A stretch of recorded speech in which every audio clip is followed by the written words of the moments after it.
Je salue le peuple de Dieu, je salue l'ensemble du corps de Christ et je salue tous les bien-aimés, frères et sœurs en Jésus-Christ qui se préparent au retour du Seigneur. À mon réveil, en cette matinée, le Seigneur a commencé à me parler à travers la voix intérieure de son esprit. Et lorsqu'il me parlait, il me communiquait des instructions pour son peuple, des instructions pour ses enfants, des instructions pour tout ce qui se prépare au retour du Seigneur. Il était en train de me parler des pièges de Satan. Et les références bibliques, c'est 2 Timothée 2 au verset 26. Pour ceux qui ont besoin des références bibliques, vous allez lire 2 Timothée 2 à partir du verset 26. Qu'est-ce que le Seigneur m'a dit concrètement?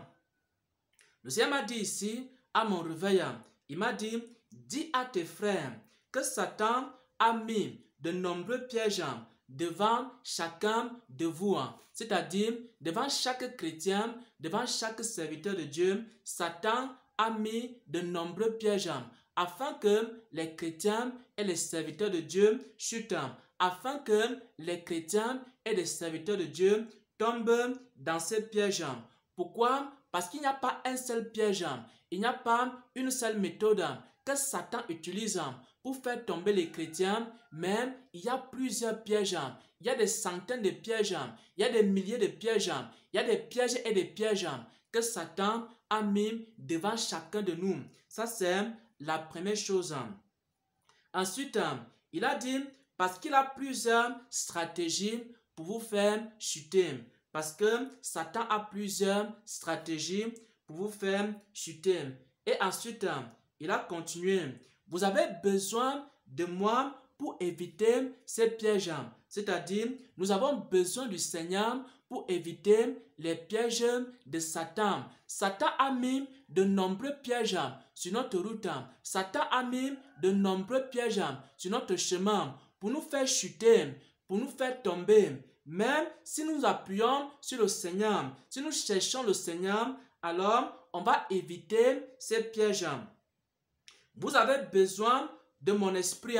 Vous avez besoin que mon esprit vous guide pour lui échapper. C'est-à-dire, on a besoin du Saint-Esprit pour échapper aux pièges de Satan. Les personnes qui n'ont pas d'intimité avec Dieu, ils risquent de tomber dans les pièges de Satan. Les personnes qui ne se confient pas à l'Esprit de Dieu, ils risquent de tomber dans les pièges de Satan. Parce qu'il y a de nombreux pièges dans la vie d'un chrétien, de nombreux pièges dans la vie d'un serviteur de Dieu. Alors, nous avons besoin du Saint-Esprit. Alors, nous avons besoin du Seigneur pour échapper aux pièges de Satan. Et enfin, il a dit ceci. Si vous combattez seul, vous serez vaincu. Si vous combattez seul, c'est-à-dire sans le Saint-Esprit, vous serez vaincu. Si vous combattez avec moi, vous serez vainqueur. C'est-à-dire, si on combat seul, on sera vaincu. Personne ne peut vaincre Satan seul. Personne ne peut vaincre Satan avec ses propres capacités parce que Satan est trop rusé pour un être humain. Mais pour vaincre Satan, il faut combattre avec le Seigneur. Il faut avoir l'intimité avec Dieu. Il faut que le Seigneur Jésus nous aide. Ça, c'est ce qu'il a eu à me dire. Et maintenant, je vais faire un commentaire. Il y a de cela quelques années, le Seigneur m'a montré Satan. Comme dans une vision, il m'a montré Satan. Il m'a montré que Satan était le génie du mal. Il m'a montré que Satan avait plusieurs méthodes pour faire chuter un chrétien. Il m'a montré que lorsque Satan utilise une première stratégie pour faire tomber un chrétien ou un serviteur de Dieu et que ça échoue directement, en un clin d'œil, Satan invente une autre stratégie. Lorsque la deuxième stratégie échoue, en un clin d'œil, Satan invente une troisième stratégie. Lorsque la troisième stratégie échoue, alors Satan invente en un instant seulement une quatrième stratégie. Et le Seigneur me montrait comment Satan inventait des stratégies et des stratégies pour faire tomber un chrétien, pour faire tomber un serviteur de Dieu, pour faire tomber les enfants de Dieu dans le péché. Satan n'a pas une seule stratégie. Satan a des milliers et des milliers de stratégies. Satan n'a pas une stratégie. Satan a des milliers et des milliers de méthodes pour faire chuter les chrétiens. Et maintenant, je vais essayer de vous expliquer comment Satan fonctionne et comment ces méthodes agissent. Lorsque Satan voit que un chrétien ou un serviteur de Dieu commence à s'attacher au Seigneur, Satan va chercher à le distraire. Si c'est quelqu'un qui travaille, alors Satan va commencer à l'attaquer sur le plan professionnel, dans sa vie professionnelle, à travers ses patrons, à travers ses collègues. Satan va chercher à le provoquer, Satan va chercher également à le détruire et à le faire chuter à partir de son milieu professionnel. Lorsque Satan voit que vous avez déjà maîtrisé et que vous arrivez à vous en sortir sans péché dans votre milieu professionnel, alors Satan vient dans votre famille. Il commence à s'attaquer à vous à travers votre mari, à s'attaquer à vous à travers votre femme. C'est pourquoi les maris doivent prier pour leurs femmes et les femmes doivent prier pour leur mari. Parce que Satan peut passer par ton mari pour te faire chuter. Satan peut passer par ta femme pour te faire chuter. Et lorsque vous avez à fermer cette porte-là, alors Satan va chercher à passer à travers vos enfants. C'est pourquoi vous devez prier pour vos enfants, pour que Satan n'utilise pas vos enfants pour vous faire tomber. Alors, à un moment donné, vous allez voir que vos enfants vont devenir désobéissants. Vos enfants vont devenir bizarres. C'est Satan qui est en train de les attaquer. Vous brisez et vous empêchez maintenant d'avoir la joie dans votre cœur. Et si Satan n'arrive pas à vous détruire à travers vos enfants, alors il va chercher à vous détruire à travers vos voisins. Ou alors il va chercher à vous détruire à travers une autre personne, soit à travers un frère en Christ, soit à travers une sœur en Christ. Lorsqu'il ne parvient pas à vous détruire à travers des personnes, alors il va venir en esprit, dans des songes. Il va commencer à vous donner des faux songes. Il va commencer à vous donner des fausses visions. Et maintenant, vous allez commencer à avoir des faux songes sur vos frères en Christ, avoir des faux songes sur vos sœurs en Christ.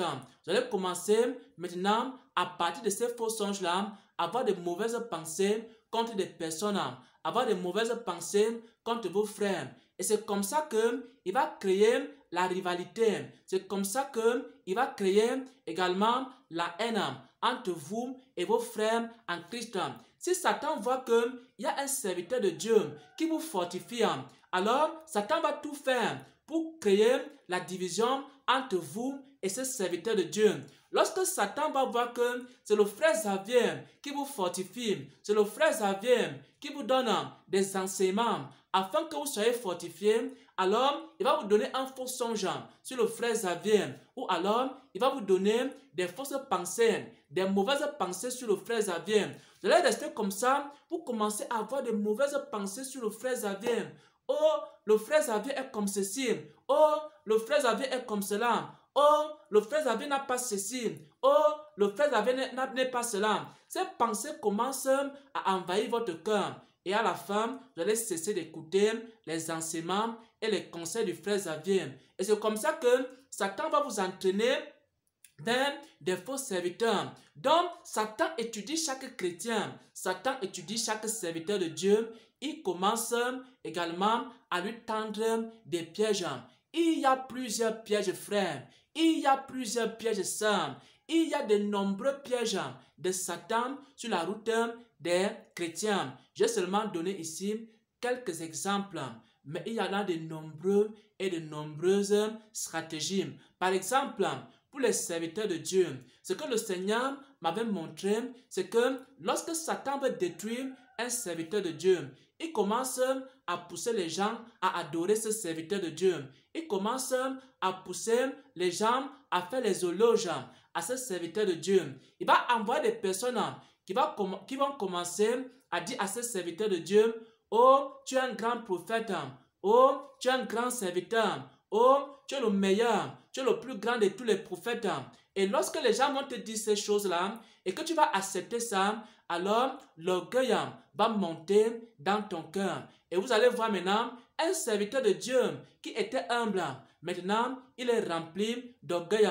Et lorsque l'orgueil entre dans la vie de ce serviteur, alors ce serviteur ne prêche plus droitement la parole de Dieu. Et parfois, Satan utilise l'argent pour détruire des serviteurs de Dieu. Parfois, il envoie des hommes et des femmes qui vont commencer à envoyer de grosses sommes d'argent à ces serviteurs de Dieu, à commencer à lui acheter des voitures, des maisons et le luxe. Et ce serviteur de Dieu ne va plus mener une vie simple. Il va commencer à mener une vie de luxe. Et maintenant, l'amour de l'argent va entrer dans son cœur. Et lorsque l'amour de l'argent entre dans son cœur, il cesse de prêcher le vrai évangile. Il commence à prêcher l'évangile de la prospérité.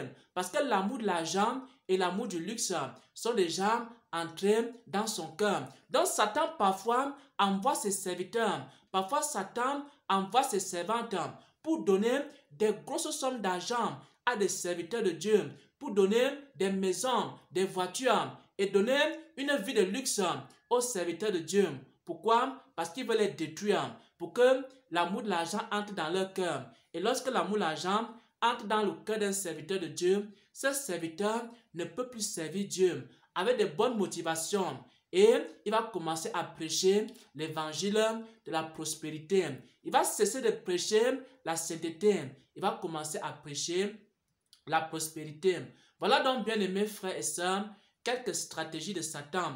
On ne peut pas lister toutes les stratégies de Satan ici, parce qu'elles sont nombreuses. Et Satan invente des stratégies chaque jour. Mais on a besoin d'une chose. On a besoin du Saint-Esprit. Il faut que nous combattons avec le Seigneur. Il faut que nous marchons avec le Seigneur. Il faut qu'on se laisse guider par Dieu. Il faut qu'on demande au Seigneur de nous aider. Si on combat seul, on va tomber. Mais si on combat avec le Seigneur, alors nous allons remporter la victoire. Voilà dans le commentaire que je peux faire cette parole que le Seigneur m'a donnée. Au nom de notre Seigneur et Sauveur Jésus-Christ, j'ai partagé. Amen, amen, amen.